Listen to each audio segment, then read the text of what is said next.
Good evening to you all. I'm by the name of Lutamog Zabdunul, a fisheries officer, Rural Local Government. So today we are going to have our guidance on the public service interviews. Yeah, public service interviews. So in case I'm not clear, it's better you raise your hand or you unmute, then you tell me. So basically, what's public service? Public service, this is a commission that is put that recruits people in government. That is the central government. The districts always have the district service commission. For central, that is local government. But for central government, we have the we have the we have the public service commission. So basically, most of you have undertaken the aptitude tests. I recall I guided some of you, almost all of you I guided you on the aptitude tests, and congratulations to you guys who have come this far. Now for the orals, after the aptitude, you have to go for the orals. But there are some guidelines you should take so that you don't mess up. First of all, you should be knowing the date where you're going to, the date, the time. Yeah, should be knowing the date, the time, and the venue where you're going to do your interview from, such that you don't miss out. Because most cases these are boardrooms, so you should be knowing that I'm in this boardroom, and some positions you bid many, so they'll give you different dates of being interviewed for the same position. Yeah, so you should be knowing that which boardroom am I going to sit in and at what time, and make sure you appear if the interviews are going to be at the farmer's house, make sure that you are there at the offices like an hour before. So the first thing I'll talk about will be your documents. Members, government takes original documents. Make sure that you have, first of all, the UCE original document. Remember, when you're applying, you presented the certified copies. But when going for the interview, you should go with your original UCE, Uganda Certificate of Education, your original USCE, Uganda Advanced Certificate of Education. Then you should go with the original degree transcript, and then the original certificate of that degree, and then any other certificates that you forwarded, or any professional certificates that you had that you may have forwarded or included when you're applying. So those ones, you should be having them. Put them in an envelope. Have your national ID, please. A national ID is a must. Have your national ID. This one saying, what if if your degree certificate is not there? Go to your university, go there tomorrow, because you are starting on 19th. Go to the university. For the case of Makerere University, you can go to Senate. I think it is level 5, where they give out the transcripts and certificates. You will show your original transcript, and then they will write for you a letter. They write a letter to Public Service Commission showing that you graduated, you have your transcript, but your certificate is being processed. So that letter is a formal letter that you can replace with your certificate. In case you have lost any document, go to the respective organization and you carry that document, because this is a requirement by government. You should have your original documents. Then second, I'll talk about the dress code. Men and women. Ladies, it's better you come wearing decently. If you are to wear a skirt, let it be below your knees. Ladies, below your knees. And get some attire whereby you have a coat. Yeah? Whereby you have a coat whereby your hands are not shown. Should be like for the dress code of ladies, if at all you can get a black skirt, can get a black coat, then a white shirt. That's a good dress code. For the men, it's the same thing. Wear a suit or something that is decent. Never go for the public service interviews in shirts. Yeah. Then for the ladies, it's better you have long sleeved. For the men, let it be long sleeved. When you're going for the interview, wear long sleeved. Because if at all you're having a coat, that means it's already long sleeved. Eh? And then that's the dress code. Don't put t-shirts like short sleeved shirts. You wear a suit for the ladies and gents. For the ladies, let it be below your knees. If you wear a trouser, the ladies, let it be not that tight. So you should because remember it's some kind of an impression that you give to those who are going to interview you. Then another thing that I'll talk about, remember when you go for the interview, it might take between 15 to 30 minutes. Remember, before you are being called to the boardroom to be interviewed, it's the documents that go in first. Yeah. So if I told you have something that is missing in your documents, sometimes it's already you're already gone.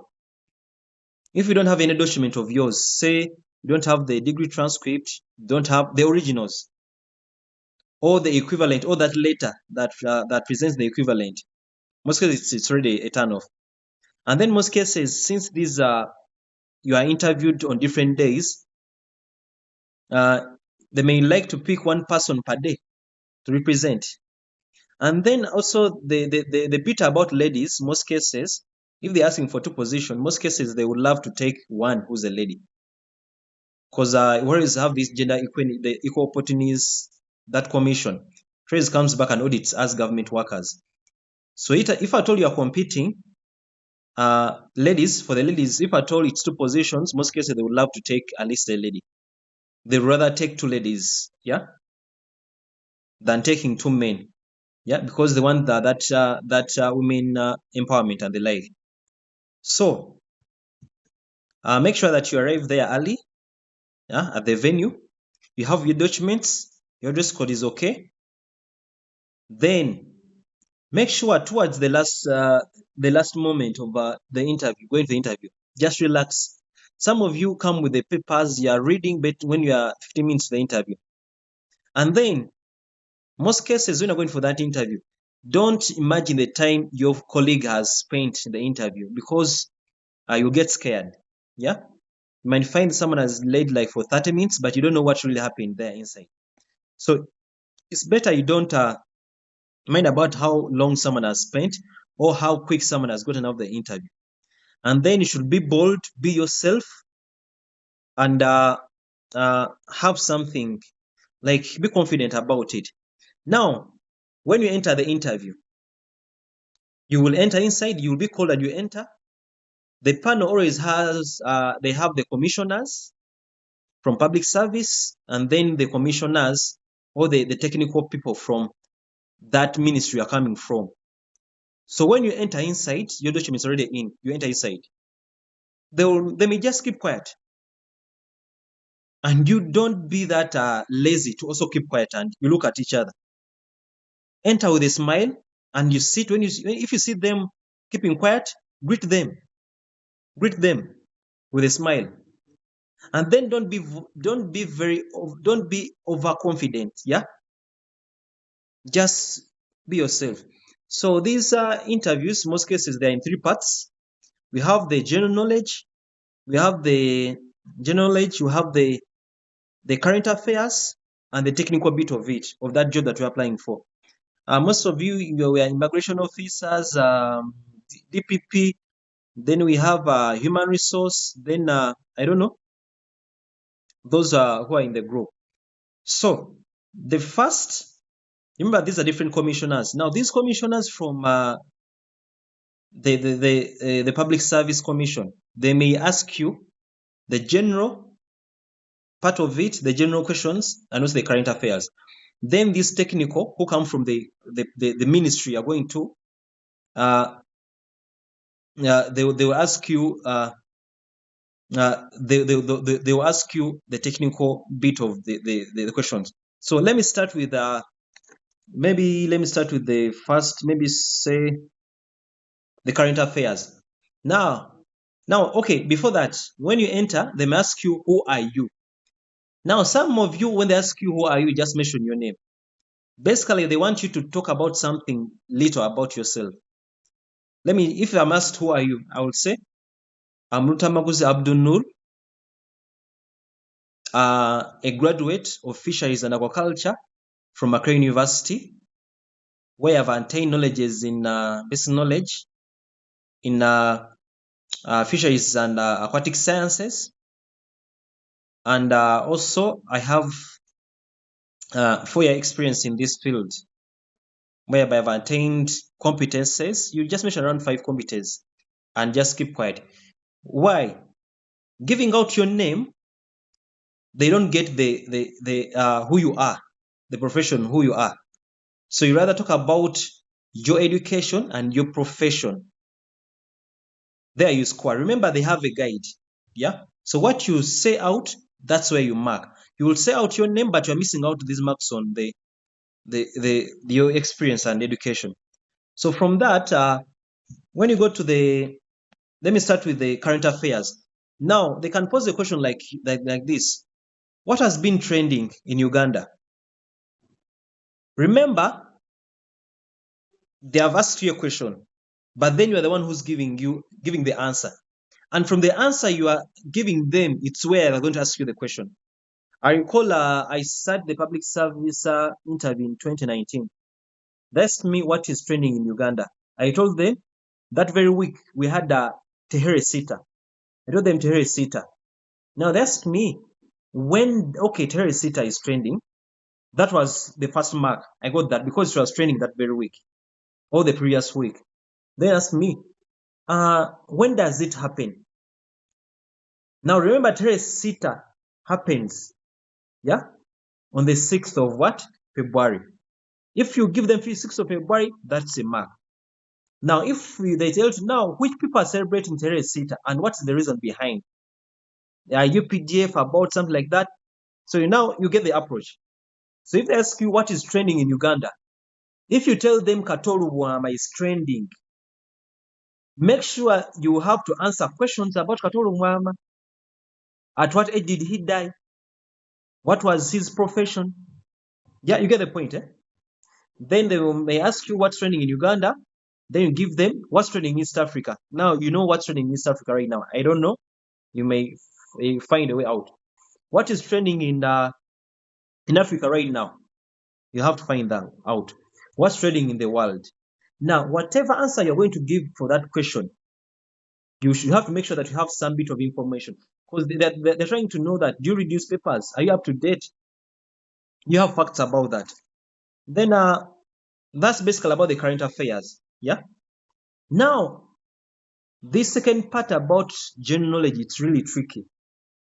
Because fine, current affairs, you can score some marks, but general knowledge, it's all about the facts. And the general knowledge bit of it's not specific to your field. It's about the public knowledge you should be knowing. Some of the common questions they may ask are the parish development model. Because the parish development model is now, it's in all sectors. It's a new government intervention. They ask you, give us some brief about the parish development model. Yeah? What are the 7 pillars of parish development model? You give them. They might ask you, now, according to your profession, which pillar do you fall in? You give them. Then according to your profession, how are you going to help implement this parish development model? So they are connecting the current government programs with what you have. Another thing they might ask you about COVID-19, because it was trending. You had to have some knowledge about it. They may ask you, according to you as an officer, how has COVID affected your field as a lawyer, as a DPP, as I don't know. So you should be having a glimpse. You have to connect things. Yeah. Of recent, we had like this environmental officer. I've seen someone who has applied for environmental officer. Of recent, we had Katonga. Should be knowing something about Katonga. And how will you help out on the issue of Katonga as an environmental officer? Then the arms of government. Yeah, we have the judiciary, we have the legislative and the executive. You should be knowing who heads all those government arms, and then who are they? What are their responsibilities? And how do they connect in your what? In your role. Then another thing, who's the Prime Minister of Uganda? I recall in 2019 or 2018, I was asked who's the Prime Minister of Uganda. By then I gave the name. Then asked me, give us the 3 deputy prime ministers. I only knew 2. So you guys know the 3 deputy prime ministers. Now you should also know who's the Speaker of Uganda. Whom did she replace? Who's the Deputy Speaker of Uganda? Yeah. The current Deputy Speaker. Who's the Government Chief Whip? Who is the Leader of Opposition? That's the general knowledge you should be having. Now, there is other general knowledge you should be having, should be specific to your field. If I told you a DPP, they will pose a question like this. You as a DPP, in case you are given this job as DPP, which ministry are you under? So you should be knowing your Ministry of Justice. You should know the full name of that ministry. 1, you should be knowing the minister of that ministry. 2, you should be knowing the state ministers of that ministry. 3, you should be knowing the permanent secretary of that ministry. 4, at least know the directorates in that ministry and know which directorate do you fall in. If you're DPP, which directorate do you fall in? Then 5, we have the main ministries and the other agencies. If it is Ministry of Justice, we have, is it judiciary something? Should be knowing who's heading that judiciary commission, who's having that. You know your judiciary. If it is environmental officer, you're under Ministry of Water. But then we have NEMA.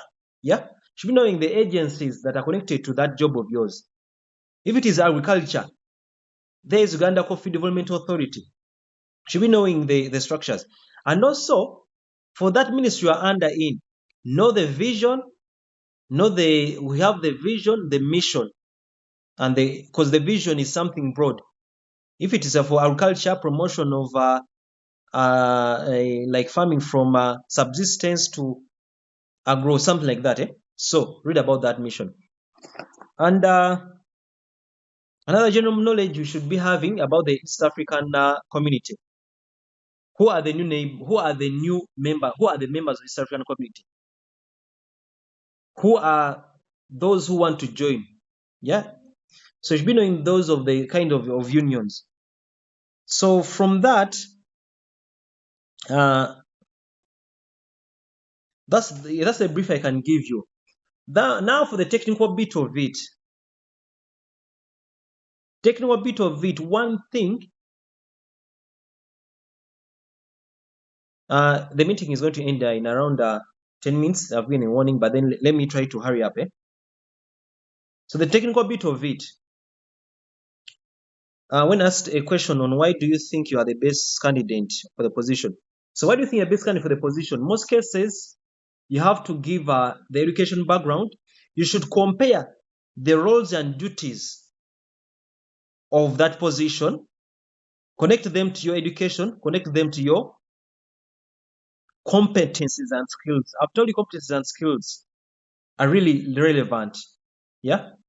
Because if I was told I can, like the competencies of HR, yeah, human resource, employee experience, retention, human resource reporting. So those competencies and skills, if you connect them to that question, if they ask that question, that means you're going to talk about your education. Then when you talk about your education, I have a bachelor's degree in human resource. You mentioned in the degree of human resource, you did different courses. But then throughout the years of human resource, that degree, you have like around like 5 courses that you can mention that are relevant to that job. And then you add on just competencies around 3. So those are reason enough to give when they ask you why do you feel you're the best candidate. So sorry, I was still continuing about the technical bit of it. First thing, download the public service job description 2017. I don't know if it was updated to 2019. Look at the roles and duties of that position that you have been shortlisted for. Yeah? Because they will pose a question, What are the roles and duties of you as a DPP, State Attorney? What's the roles of you as a agricultural officer, environmental officer, immigration officer? You should be knowing, if there are 6, you should be knowing them on your fingertips. By right now, you should be knowing them because they might ask you. After knowing them, you should be knowing what does it take for me to achieve those roles and duties. Because most cases, after having those roles and duties, we have the output. So what do you do? Because they might ask you, okay, this role and duty that you have mentioned, what can you do? What do you think you can do to achieve this? You give it. Then another thing, there's a question that poses, a question that comes out. How do you, according to you, as an immigration officer, as DPP, how do you give back to the community?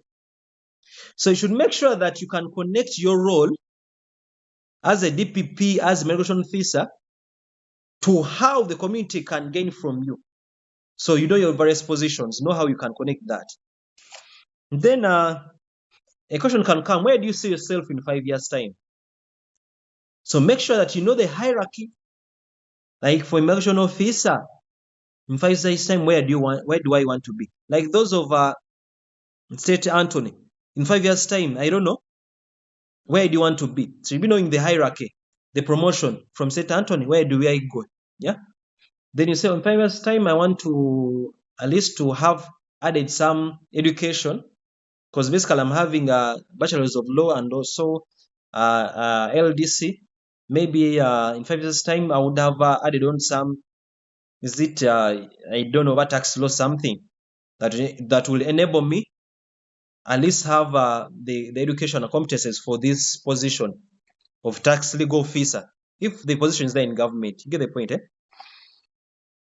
Then they might ask you, what are the characteristics of a good HR or a good DPP, a good environmental officer? Yeah. So you should be knowing the characteristics of someone who's competent for that job. Yeah. Then they will ask you, which challenges would you face while doing your work as that officer, and what are the solutions? So you should be knowing, as an HR, which challenges can I face, and then which solutions can I bring to table. Yeah. As a environmental officer, which challenges can I face, which solutions can I bring to the table? Then the other one is now we have these major workstations that you have. DPP, I don't know if you've been in court, I don't know. So they ask you, what are the components of a legit court? I don't know the standards. Yeah. The one of environment. What are the components of this? Like that standardization, that legality of because we have an immigration officer know something about your field. What are the legal things that are there? What are compliant things that have to be there for for that system to be really operating? And then another thing that I can talk about. Sorry, I'm getting things off head. So I kind of get then another thing I can talk about. So now, in that field of maybe law, environment, agriculture, secretarial, what are those basics that are there? You should read about the basics. Can I give an example? I, as a fisheries officer, if I told I'm applying for agriculture officer, or you can say fish farming officer, I will know the basics of fish, the basic principles of fish farming. We have fish seed, water quality, feeds, management, and market. So I read something about all those, such that in case any question comes among the basics, I can answer them. So in your field, look for the basics. If you're doing law, like about human resource, you have human resource strategy, creation and extension, recruitment and selection. We have employee expertise, employee experience expertise. We have human resource reporting. So it should be, if you know the basics, the basic principles of your field. Then maybe the ones of engineering, maybe infrastructure management, cost engineering, environment, health and safety protocols, quality control and assurance. So you go back and know the basic principles. It's like the bigger topics in your field, and read more about them. To be on a safer side, just in case a question comes in any of those basic fields, you can say out something. So guys, I think that's what I can get off head. I think let me now welcome questions. Hello. Let me welcome questions. Are you guys there? Yes, we are there.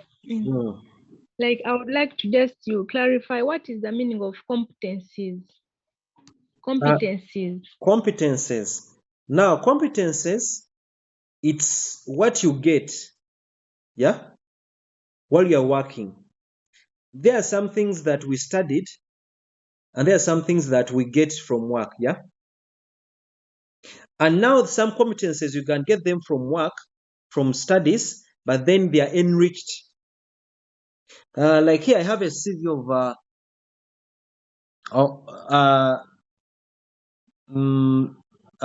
like this one. This CV is of law. Some of the competencies I put for her, I put conflict management. Conflict management, you may study it in your degree of law, but then you have not practiced it. But after working, you become competent in conflict management. You become competent in civil procedure and legal writing. You get the point? Because while doing your law, you didn't do what? You did get that competence. Maybe, and also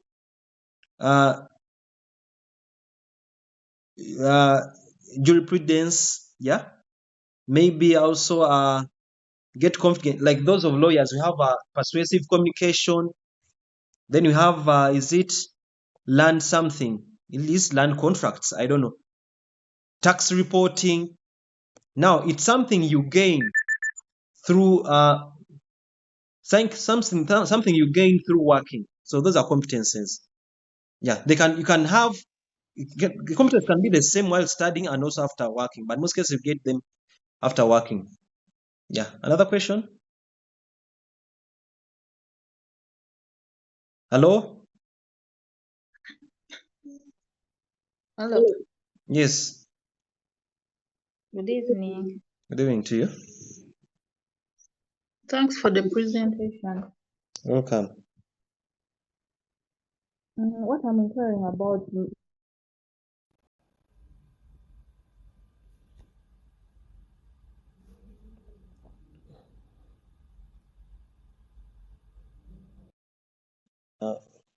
Sorry, guys. I think we can come back.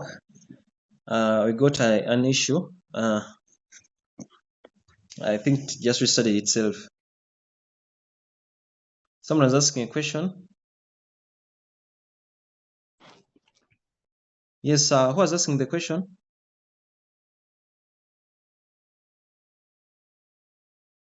Yes, I think we are coming back.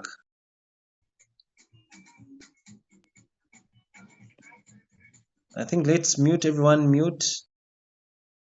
Then the one who was we had someone was asking a question. Those who are online and you have a question, you can ask as that person joins. So that remember, I'm recording.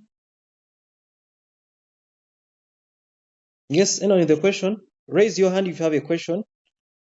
We have talked about the academic documents you should be having. Take your original documents because they're the ones that get in fast. Another thing, be confident enough. Yeah. I think people are failing to join again. Guys, let's ask questions so that we keep time. Anyone with a question?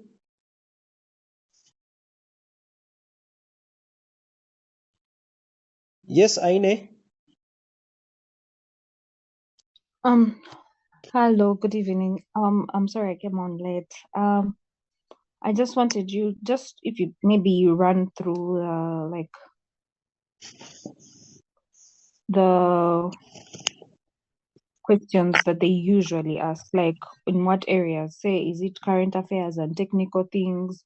Is it, do I have to read the public service standing orders to know what is in there? Do I have to know who the cabinet minister is? Such things. Actually, you have come in late. I've talked about everything. I don't know. I'm going to post the recording, then you can get, because these things I've gotten them from most of them from my head. So repeating them in that order, it may be difficult, but I've recorded the thing. If they ask, how are you going to handle this job? The question, how are you going to handle this job? Now, most cases, you know, what does that job require? So you start from what does that job require and what do you need to do that job. Yeah. So for the case of these environmental officers, they might ask you, how are you going to handle this job of this case of swamp reclamation? So most cases don't start from the high end that I'm going to be evicting people. No, we have what we call awareness. Then from awareness, I can have community engagement, then sensitization. Then I can also allies with the community leaders. Then let that be the last what? The last days of chasing people away from the wetlands. That'd be the last result. Actually, this is the same question that can go to those in the HR. They may ask you, which steps can be taken? I think you guys, all of you in different fields, you should be knowing the steps taken to implement certain activity. Like for the people in the HR field, they may ask you, in case someone has had a misconduct that's in contrary with the public service standing orders. Those in human resource, please read about the public service standing orders, because that's what guides how we should perform in government. So they might ask the person going for the HR interview, okay, in case someone has committed a crime that's against the conduct of public service, how do you handle that? Some of you may be like, I just expel. No, you should be knowing you should know, according to this document, what do I do? Like for this human resource, you write a warning letter. Sorry, you don't even write a warning letter. You write a caution. Yeah, like telling that person that you're fond of doing this and this, and according to this, according to the public service order, this and this, you break this law. Yeah, that's the first step. Then if at all they repeat, you call them for a hearing, you hear their side. If they do it again, go to a warning letter. Then if you do it again, that's when you call for disciplinary action. You get the point. So also in your field, you should be knowing, what steps do I take to do this kind of action. Like those in is it DPP? Those who are going for DPP and state attorney jobs should be knowing, what steps do I take to do this. Say that you don't mix up things. Think that I have to go the last, you do this. You bring them first. Should be knowing that the kind of steps. So another question.